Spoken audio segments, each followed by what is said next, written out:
ভাঙে তোমার অস্তিত্বের আশা।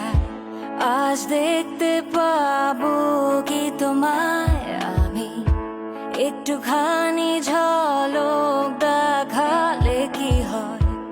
এই ইচ্ছার পূরণে জিদ করি আমি মন, এই আমার মন